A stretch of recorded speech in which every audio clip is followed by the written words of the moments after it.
Greetings, everyone, and welcome to the first installment of my Oz reviews, where I'm trying to review as much material as I can based off of the classic Baum book series, starting with adaptations of the first book, The Wonderful Wizard of Oz.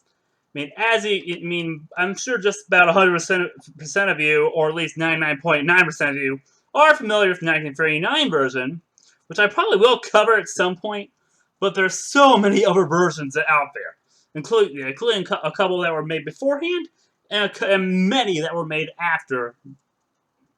Yeah, some that were made afterwards.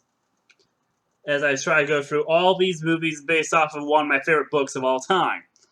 And I figured what better way to start this series than at the beginning, with the very first adaptation of The Wizard of Oz, which was released in 1910. Now, this would normally be I would normally just review this, but I decided to make this a commentary since, one, this film is in the public domain, given it came out in 1910, so it's public domain by default, and it's only 13 minutes long. So, let's get started watching this thing. The Wonderful Wizard of Oz, which was released in 1910. Start, please. Okay, here we go.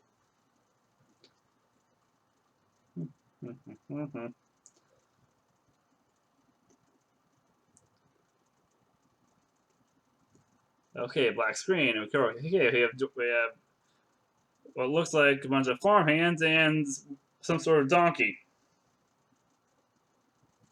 I don't know what this is. 1910 this is turn of the century special effects. Use your imagination. Meets the wonderful Scarecrow. So in this version, Dorothy meets the Scarecrow before even going to the Land of Oz.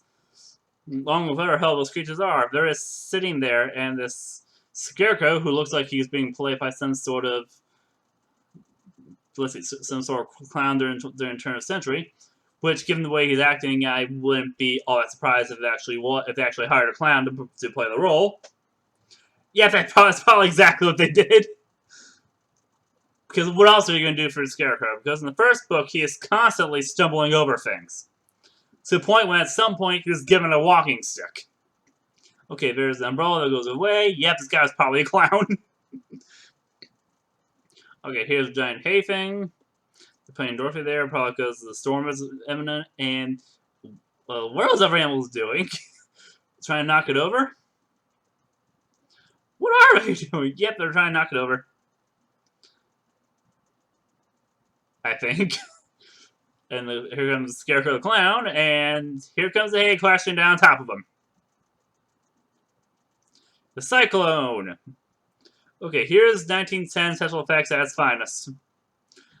Again, nothing against effects in that time. They had work with what they had, but it's still very entertaining to watch some of these effects. Like, this is supposed to be the Cyclone, which to an audience in 1910 would probably be somewhat terrifying. Probably not compared to an actual tornado, but blown into the Land of Oz, as the story goes. At least the story of Dorothy's adventures in the first book. Okay, is that supposed to be the lion? He's not supposed to show up yet. He's supposed to show up a little later in the story. Here comes the Scarecrow swinging in.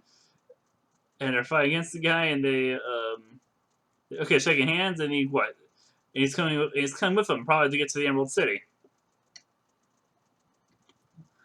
And here comes the, donkey thing, which I'm guessing is supposed to be a strange version of Dodo. Okay, Mamba the Witch asserts her power over the Wizard of Oz. Okay, this is supposed to be probably supposed to be the Emerald City. Probably the Royal Palace in the Emerald City. Okay, what the hell am I watching? This is very interesting.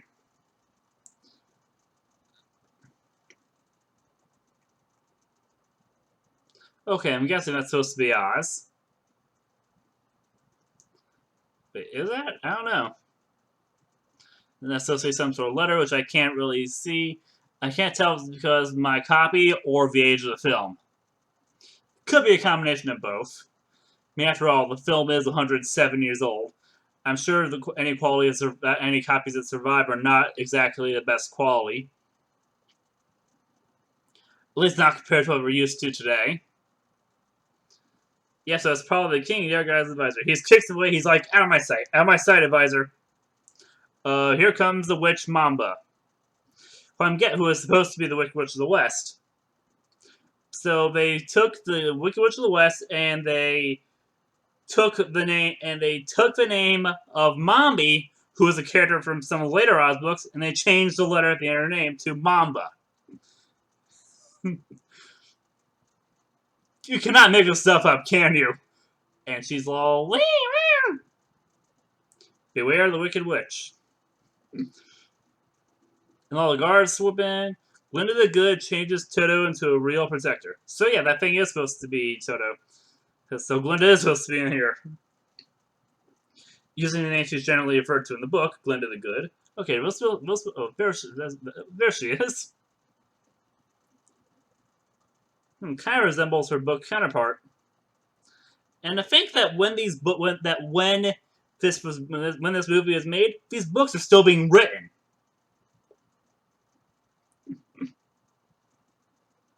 I think he was probably working on the 6th book at the time, which is probably where he should have ended the series, but I'm not going to get into that now. Not that the ones after that weren't good, but just given the way the story was, he should have ended with the 6th book. But like I said, I'll probably get talk more about that later. Let's focus on this film. Another letter that I can barely read out because probably because of the quality of the print I found. Okay, there's the donkey thing again. Oh, there's a lion, so I guess Toto's everything they found, or something.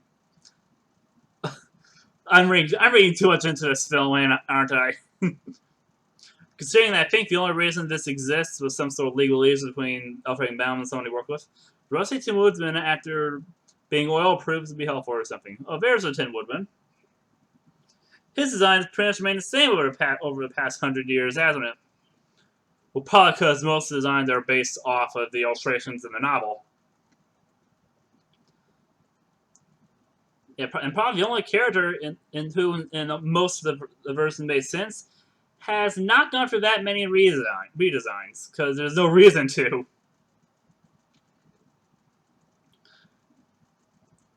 Yeah, the Tin Woodman, probably one of the earliest versions of Cyborg in literature. And of course, it was Scarecrow dancing. Okay, judging from his outfit, I mean, yeah, Scarecrow, the actor had to have been some sort of clown with the way he's moving. Of course, all the other guys are like, they look like, when do we get paid for this? It is amount we're being paid worth doing this. I'm sorry, I know I shouldn't be poking fun at these old movies like this, but this is just too funny. It's still very entertaining.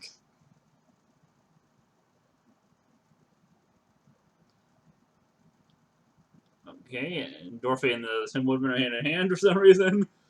And they're all dancing. All the other animals.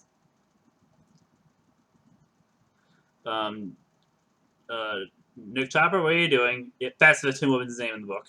Our friends encounter Mamba the Witch. Is this supposed to be the Emerald City or Mamba's castle? Possibly her lair. What the heck is that? Is that supposed to be the winged monkeys? Or something? I wouldn't be surprised. Yeah, it's supposed to be Mamba's house.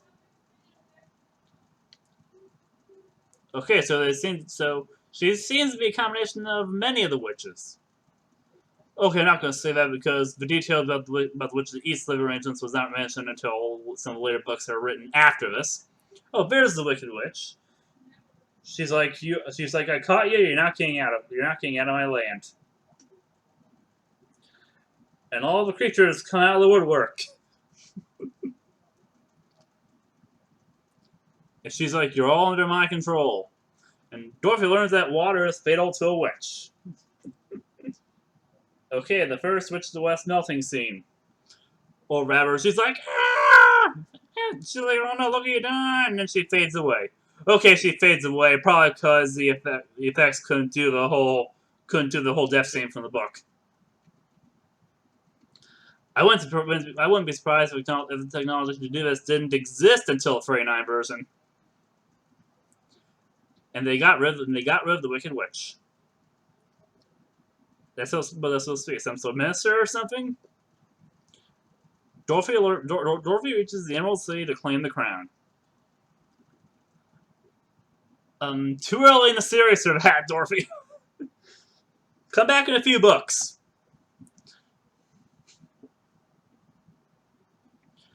As in probably the one that Baum was writing as this thing was made.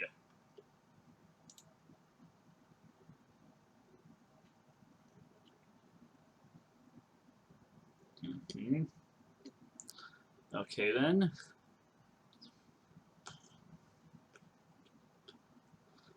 What is this? What are they doing? Okay, they made it to the gates. Made it to Emerald City. The wizard freed the Scarecrow made king. Well, that sort of follows the events of the book, but not much. Okay, here come the soldiers. Here comes Dorothy. That's supposed to be the king. Or that the Scarecrow and the king outfit. Probably. And all the other animals are still like, when do we get paid for this? Seriously, where are we paying us is not worth this humiliation. Oh, no, that's the king giving the crown to the Scarecrow. Making him the king of the Emerald City. And of all of us, for that matter. And they're all waving. They're like, goodbye, dignity. At least no one can see us in the costume. And hopefully no one will never find out who we are. Well, considering that the credits list for this movie have not survived.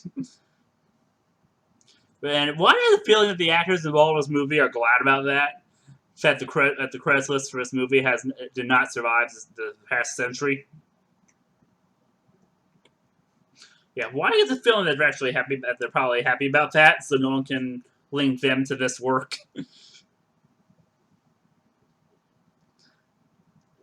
The wizard prepares for flight. Okay, then.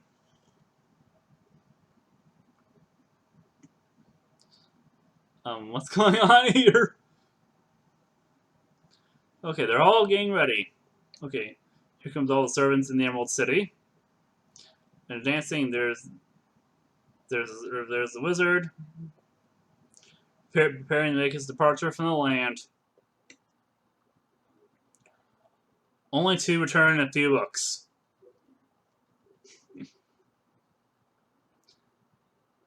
That's supposed to be the balloon? Probably. The wizard bids goodbye to Oz. For now. And here the balloon takes off. What the heck is he doing? Seriously, what? Oh, he's filling up the balloon and letting loose doves. And whatever hell that stuff is, all the animals are like, is this over yet?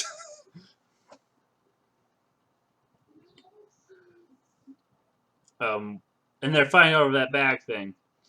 Okay, here comes the Scarecrow women and they pick up Dorothy, and here's the wizard spreading some more of that stuff over the land as he leaves.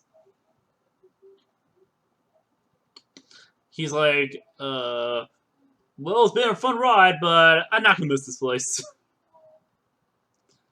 And all the soldiers come marching in.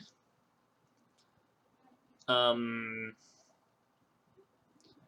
think this is the end of the flick. At least the final 15 seconds.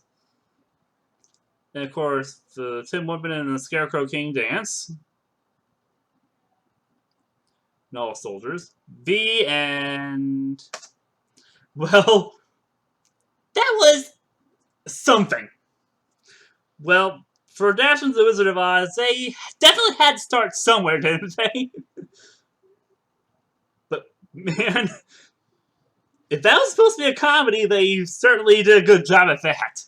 But if that was supposed to be taken seriously, they sort of missed the mark. Well, that was my review commentary of the very first adaptation of The Wizard of Oz. Certainly not great by any stretch of the imagination, but it's not completely terrible. I mean, it is entertaining, at the very least. At the very least. Well, fortunately, the adaptations do get better. Well, I hope you enjoyed this. If you did, please feel free to like and subscribe, and maybe check out some of these other videos while you're at it. Until next time.